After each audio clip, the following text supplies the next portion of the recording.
Once a king had a christening for his daughter Briar Rose, and because he had only 12 gold plates, he asked only 12 fairies to the grand event. The 13th fairy, her fingers as long and thin as straws, her eyes burnt by cigarettes, arrived with an evil gift. She made this prophecy: the princess shall prick herself on a spinning wheel in her 15th year and then fall down dead. However, the 12th fairy had a certain kind of eraser, and thus she mitigated the curse, changing that death into a 100-year sleep. On her 15th birthday, she pricked her finger on a charred spinning wheel, and the clock stopped. Yes, indeed, she went to sleep. In due time, 100 years passed, and a prince got through. He kissed Briar Rose, and she woke. She married the prince, and all went well, except for the fear of sleep. Briar Rose was an insomniac. She could not nap or lie in sleep without the court chemist mixing her some knockout drops. There was a theft, that much I am told. I was abandoned, that much I know. I was forced backward, I was forced forward. I was passed hand to hand like a bowl of fruit. Each night I am nailed into place and forget who I am. That's another kind of prison. This life after death. In this bleak poem, Anne Sexton reimagines a fairy tale that many of us are deeply familiar with, one that usually ends in happiness eternal. She places herself inside the life of Briar Rose and imagines a world that is much harsher, yet infinitely closer to real life. In this interpretation, she does wake up from her trance, and she does marry the prince, but she never gets her happily ever after. She becomes a traumatized insomniac who is deathly afraid of what lies behind her eyes when she sleeps. She is consumed by the blankness that exists when she thinks back to what happened to her during her 100-year slumber, and the fact that no matter how much she obsesses over it, she will never know what happened to her while she was asleep. The references in this poem to a chemist making her knockout drops, as well as this overwhelming, ever-present question, what happened to me while I was asleep? What was done to me? Are all reminiscent of another, perhaps even darker, depiction of the fairy tale.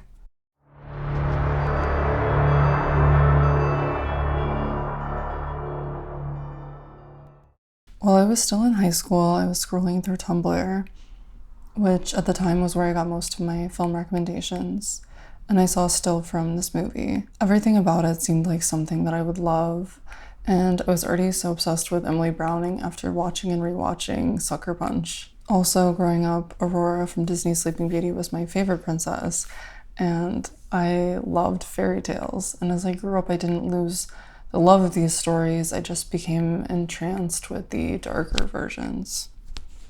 The film was beautiful and impactful, perhaps in a different way when I was in high school, but as I aged and rewatched it, it seemed to grow with me. What was once an erotic and dark retelling of my favorite fairy tale became bleak and deeply relatable to the grimness of early adulthood. When I entered film school and met new people who all shared the same obsession with cinema, we would gush to each other about the films we loved. This was one of the movies I mentioned to my friends at the time, but no one had seen it, which was really surprising to me. At the time, I had just downloaded Letterboxd, and I went into the app to see what the general opinions of the film were, expecting people to be as affected by the film as I was. This was definitely not the case. In fact, as of today, Sleeping Beauty has an overall rating of 2.8 on Letterboxd, and the reviews are flooded with negative takes of the film, talking about its shallowness, its supposed complete lack of meaning, some people claiming that it's a work of sexploitation, etc., etc. I fully understand why a film like this is so divisive, and it's within anyone's right to like or not like any film, but it does feel wrong to completely write off Sleeping Beauty as stupid and thoughtless. In this video essay, I would like to explore some of the common misconceptions surrounding this film and explain why I believe that it holds so much value. Sleeping Beauty is a 2011 Australian film written and directed by first-time director Leigh. Before creating this film, she was a novelist and has continued working as a novelist since. Before the production of Sleeping Beauty, she had published 2 books, Disquiet and The Hunter. A strange thing happened to me actually after I published my novel, The Hunter. I had a little bit of this exact kind of exposure actually, being interviewed, and I find it uncomfortable, and I contracted a nightmare where I was being filmed in my sleep. And, that's very disturbing. And I realise we're all quite vulnerable in our sleep. And sometimes we wake up and we almost edit out our vulnerable sleeping hours and stitch together our waking days. And, I wondered, what would it be like to know that something was happening to you in your sleep, but not to be sure what it was?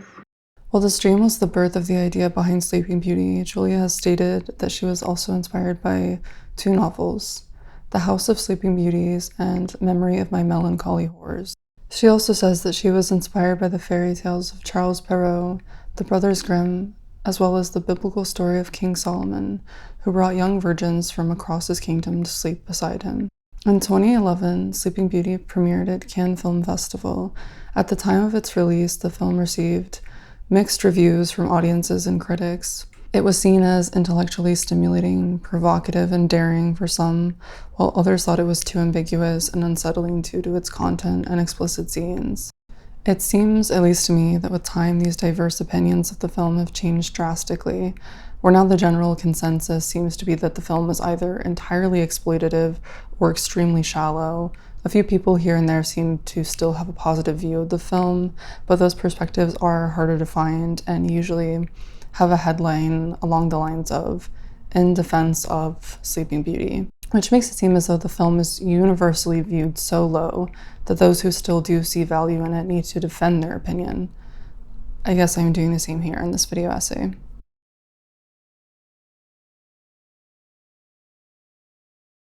Fear of death is the #1 hoax.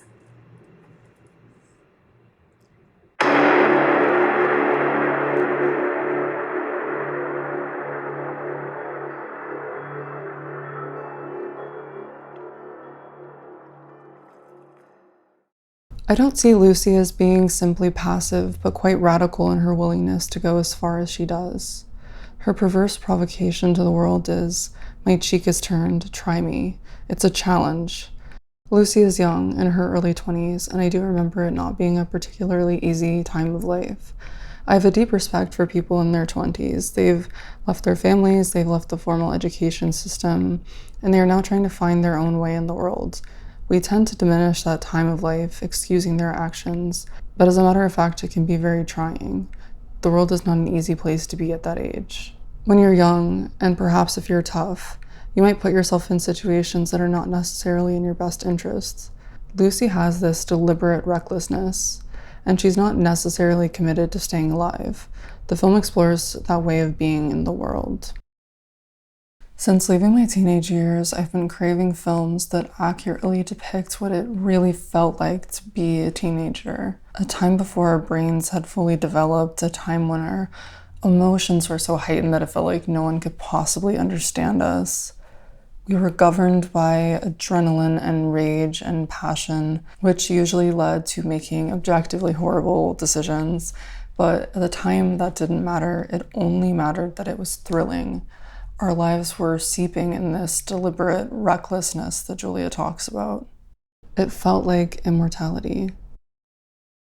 I find comfort in reflecting on those times and trying to find films that encapsulate those feelings, because it's a state of mind that you can never fully return to once you've left. Something switches slightly and gradually over time.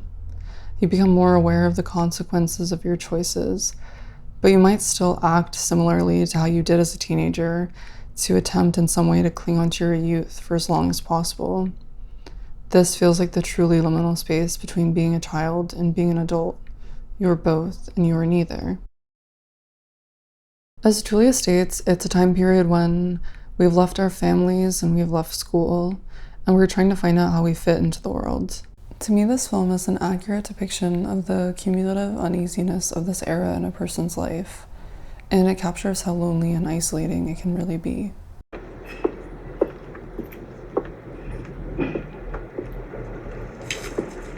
The film begins and ends with shots where Lucy is not present.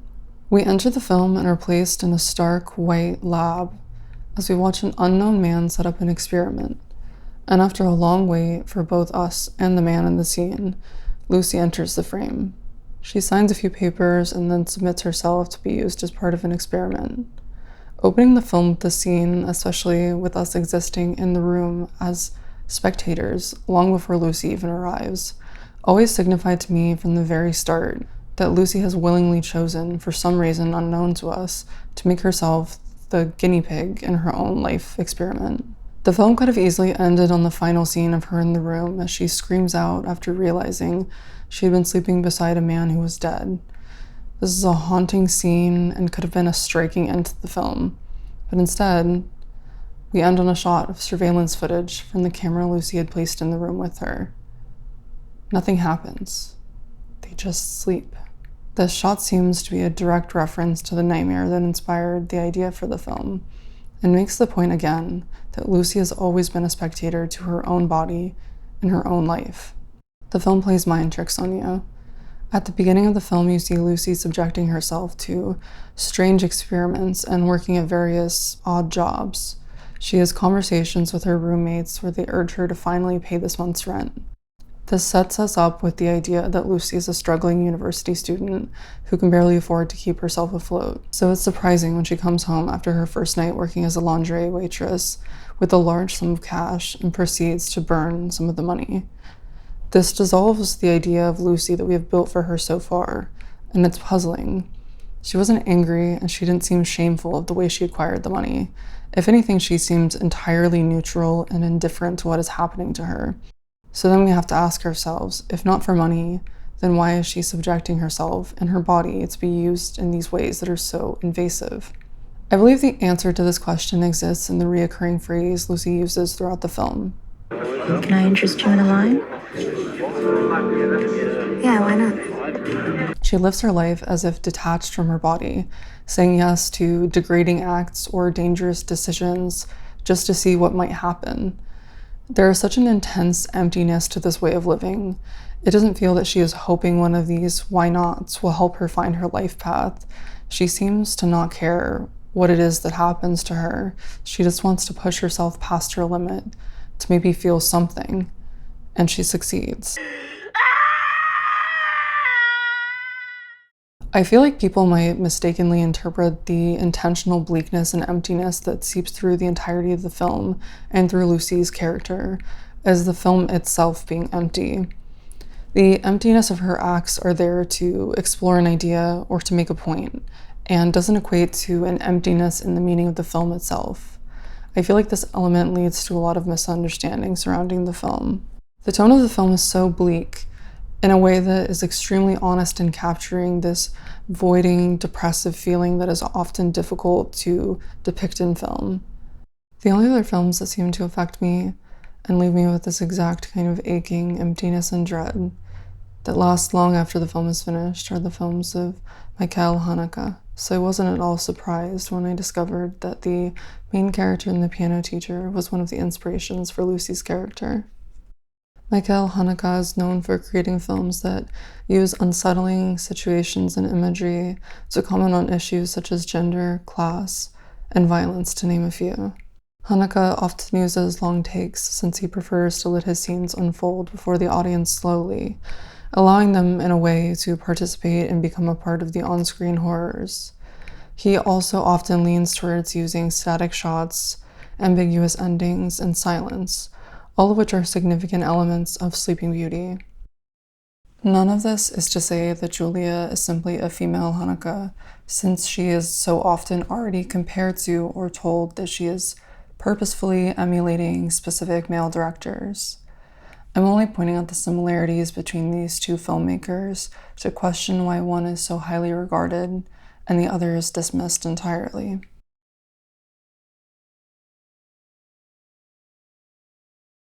I was idling through my bookshelves when I noticed a book my brother had once given me for my birthday, a collection of short stories. Well, I started to reread one of those stories. It was about a man who one morning wakes up and cannot bring himself to get out of bed. He shuts his eyes in self-defense.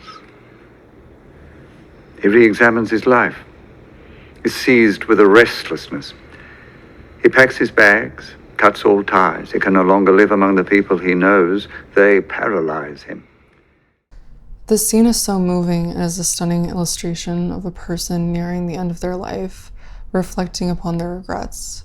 It would be so easy for this film to completely dismiss the depth of these male characters who choose to sleep beside a naked young woman and instead depict them as perverted and soulless. Instead, they are presented with such care, thoughtfulness, and empathy for their experiences as well, especially man number one. Through the film's compassion and understanding of this character, we are given insight into his life and why he has chosen to be a part of the rituals that happen at the manor. Clara tries to leave him with Lucy, and he urges her to stay for another moment. The man seems lonely in his old age and wants company. He wants someone who will sit with him and listen. He wants someone to understand him. He has lost his wife and is potentially estranged from his children, which is alluded to in his monologue when he states that he did not cherish them the way that he should have. In his youth, he focused on money and success, and although he was successful and did become rich, now that is all he has left. He uses his money now from his successes to pay for experiences that bring him back to simpler moments that he feels he should have cherished when he was able to. He has the chefs at the manor cook him a meal from his 20th wedding anniversary. He sleeps beside Lucy, with her face turned away, so that he can imagine that it is his wife instead. He longs for her while also aching for his own youth, so he can live it again, properly, without regrets. His final words before Clara leave are chilling. Tonight, for the first time I say, my bones are broken. Broken. One day, I will need your help. All of my bones are broken.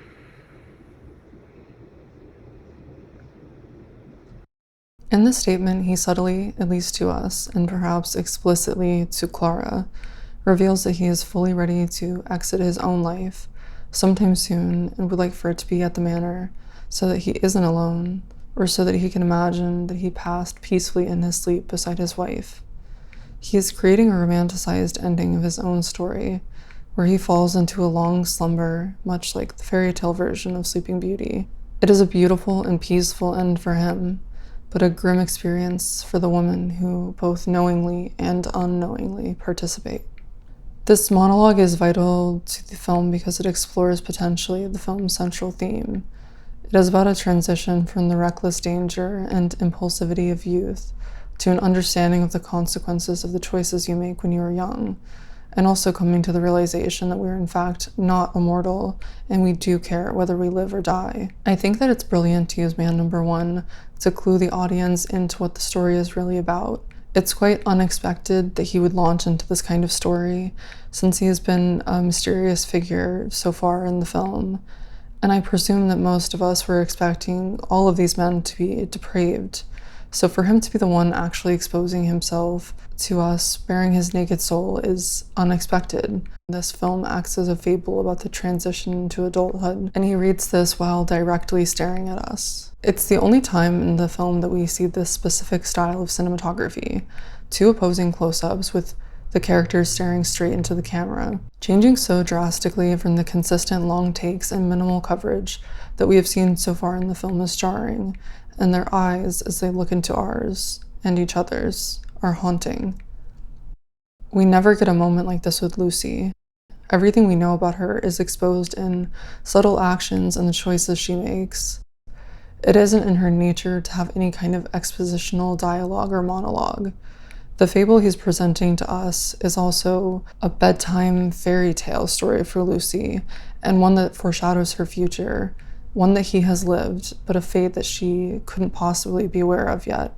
He doesn't want others to end up regretting their lives like he does. Soon after the first night with man number one, Birdman, Lucy's close friend, passes away. It is alluded to that he has chosen for his life to be over, and he dies in his sleep while Lucy lays next to him. The scenes with Birdman in the film are the only time that we see Lucy act like a normal person, the only time we see her express true emotion. In some way, she loves him, and his death is what pushes her out of her impulsivity and passiveness in her own life. It makes her seek answers to what has been happening to her. The intensity and seriousness of grief opens her eyes to the world. They are old friends, and he's in the dark stages of alcoholism where he is quite sick. I think she just wants to be there for him. I see Birdman as being a little bit in love with Lucy, but she's kind of not really emotionally available. I think the character of Birdman is so important because without him, Lucy wouldn't be human. When you see Lucy with him, she's smiling and she actually loves something. That's why when he dies, that's like the last finger on the cliff. That's her falling off the cliff. That's the moment when she needs to find something and needs to pull herself back. I do think at the beginning there isn't a purpose and he's the only thing she cares about. And he's gone, and that's why the waking up at the end is so cathartic for her. She realizes what she's been doing. I kind of like to think about what happens after that waking up scene and where she goes. Although the death of Birdman has a serious impact on Lucy, it doesn't entirely change her way of living. In some ways, she sinks further into it to avoid having to think about what really happened. At the funeral, we find out that it took 2 weeks for them to find Birdman's body, which is strange considering that Lucy was aware of his passing and was with him when it happened. To me, it seemed that she could not accept his death, so she pretended that he was simply asleep. And then soon after, maybe the following day, she left. She left him sleeping and in denial, and just thought to herself that he would always be there in his apartment. When this is brought up at the funeral, she leans into her impulsivity again by spitting out a jarring question to her ex. They say it was 2 weeks before his brother found him. 2 weeks in this weather. Will you marry me? What? Not wanting the reality of Birdman's death to ever fully sink in. It isn't until the final scene of the film that she is able to fully accept what has been happening to her and make the transition into adulthood, stepping away from her impulsivity and realizing the consequences of her choices. She wakes up next to the dead body of man number 1 and releases a heartbreaking scream. She is more reactive and emotional than we have seen her in the entire film, and the scream that she releases feels like it has been caged within her for years, trying to claw its way out.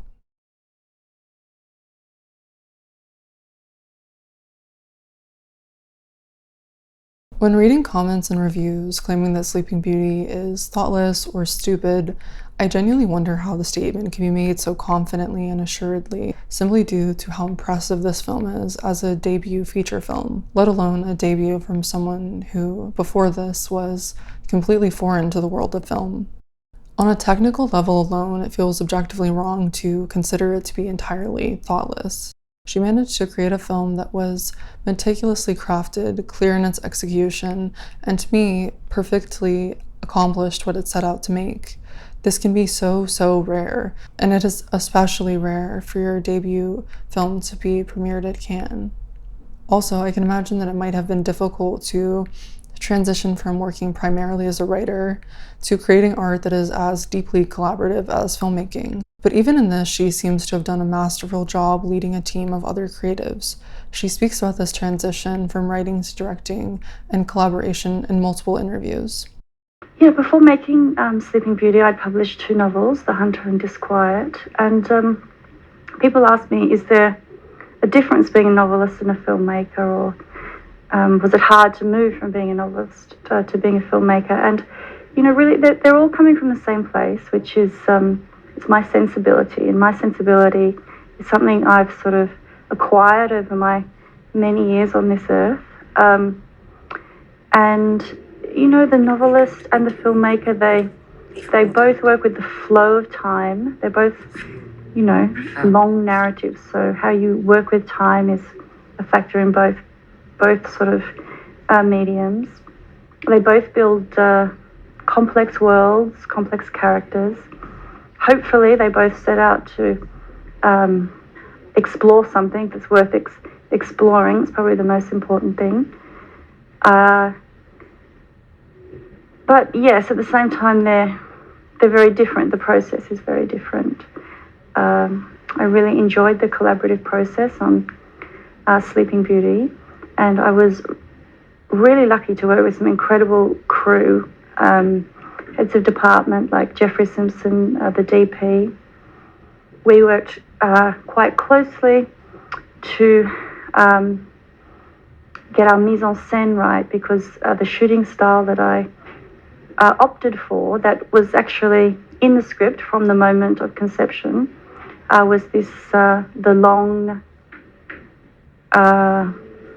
long single shots covering the scene. So we didn't shoot traditional coverage. In multiple interviews, Julia explains that even from the writing stage, she had in mind how she would like the film to be shot. She explains that she always wanted long, lingering takes and minimal traditional coverage. This is both terrifying and quite brave. To approach the film in this way, you would have to be extremely confident in your ability to direct and also confident in your actor's ability to play their part perfectly, without anything going astray. With this shooting style, the actors' performances and the tone of the film can't be created and pieced together in post-production. Nothing can be salvaged if it needed to be. We as the audience will see the scene purely as it was directed. The positive side of the shooting style, and my assumption for her choosing it, is related to how much emphasis Julia is putting on spectator and subject. With these long takes, we, the audience, exist as spectators to Lucy's life, much like the men are while she's sleeping. Time moves for us as it would move for her. It makes it feel more like we're there in the room with her, only we know more than she does about what is happening. This style of cinematography also feels clinical and cold, which mirrors the tone of the film accurately and aids in creating it. The last and arguably most important elements that help to create such a technically sound film are Emily Browning's performance and Julia Leigh's impressive ability to direct. In an interview for Hey You Guys, Emily is asked why she decided to take on a role as intense as this. She responded, "First of all, the script was unbelievable.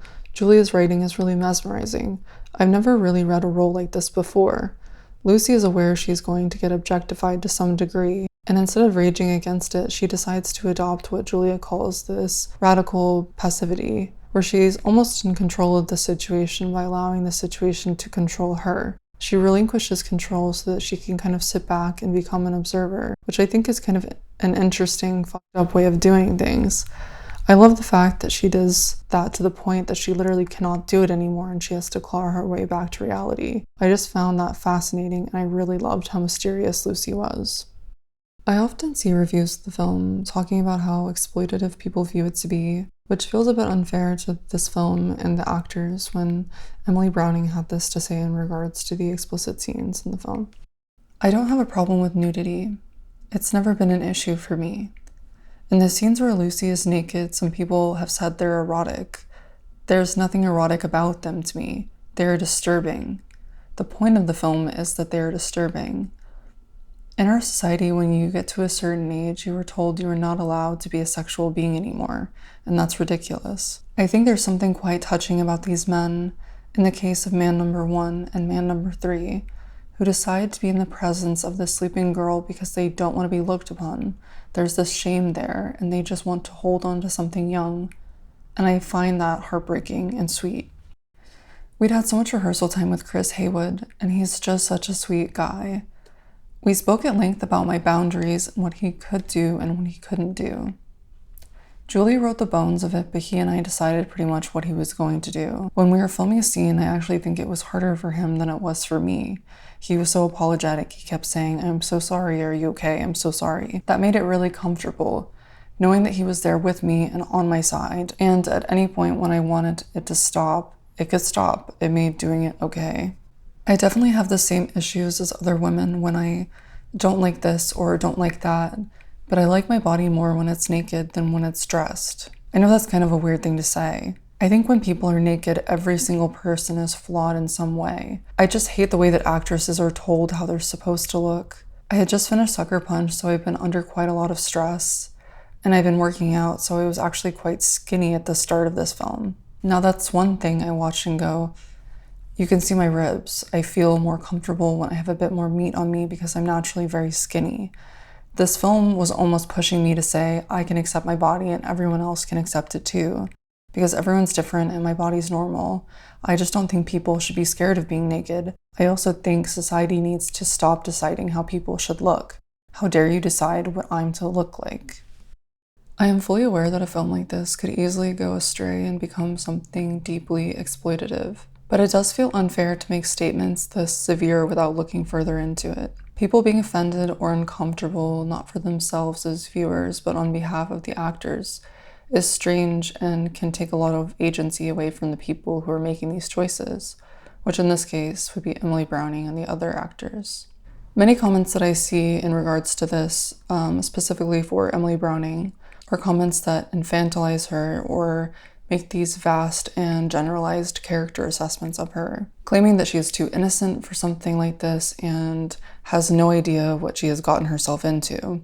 I have seen various reviews that paint this picture of her being forced against her will by an agent to participate in this film, and many of these comments use words like lured or tricked, and many of these concerns for her exploitation end with lines that sexualize her. These comments feel like a projection of the viewer's thoughts or fantasies about Emily, and the association with innocence and constant infantilization of her or the other actors feels more exploitative than them as adults making the choice to take on these controversial roles. Emily has talked in multiple interviews about how much she loved the script for this film. Also, as she stated in the previous quote, Julia and the other actors and crew were able to make these scenes comfortable for her. They were closed sets, and she was able to decide what she did and did not want to do. Every time I watch the film, I am so deeply impressed by Emily Browning's ability to be calm and non-reactive through the intensity of the chamber scenes. When researching for this essay, I found an interview where Emily talked about how Julia told her that she wanted her to learn how to meditate for those scenes. Emily explains that it helped because she was able to focus entirely on her breathing and learn how to, in a way, shut herself off. I thought this was quite brilliant, as I always assumed it would be really difficult to exist so vulnerably in those scenes and to not react to anything that is happening to you. Emily also stated in the same interview that she decided to know as little as possible about the situation being explored in the film. Julia told me a little about it, and she said, "I can send you some things if you'd like." And then we decided it was probably best if I didn't, purely because I wanted Lucy to be ignorant to the whole thing, because she doesn't really know what's going on. I thought if I had an outsider's perspective, it would ruin it for the character. In all the sleeping scenes, we filmed them in order. I went in when people were setting up, took off my robe, and laid there. And so I really wasn't present for those scenes as such. I liked the idea that in the last sleeping scene, and I wake up, that's really the first time that I'm present in that world, and that's when I find out what's going on. And it made it more intense for me, and it made that reaction more real. I thought this was absolutely brilliant that they decided together to never allow Emily to be awake in the room where they did the chamber scenes. And the first time that she was really awake in that room was when her character woke up. It made it so visceral and real. There were so many beautiful subtleties that Emily and Julia brought to the character of Lucy. The reasons for her actions can never be explained away simply, which makes her feel more like an actual person, not simply a character. There's a scene I love so much where she is in the office and she just suddenly says, "Baboon." And it's a moment where we get to see a bit of Lucy's playful lightness, and it reminded me so much of another favorite scene of mine. No, Donna, you're right. I'm the Muppet.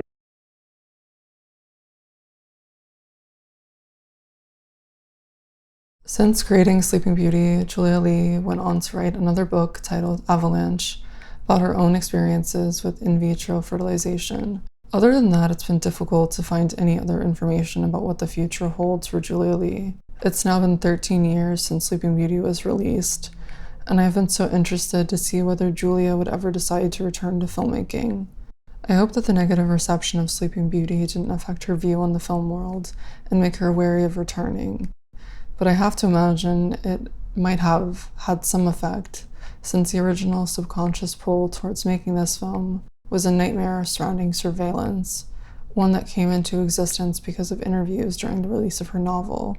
It is ironic that a nightmare based around existing in the public eye and on camera turned into an expression of said nightmare through film and with the use of cameras, which in turn created a reality that mirrored the nightmare more intensely than she probably ever could have imagined. Whether it is a novel or a film or another medium entirely, I am eager to see what comes next for Julia Leigh.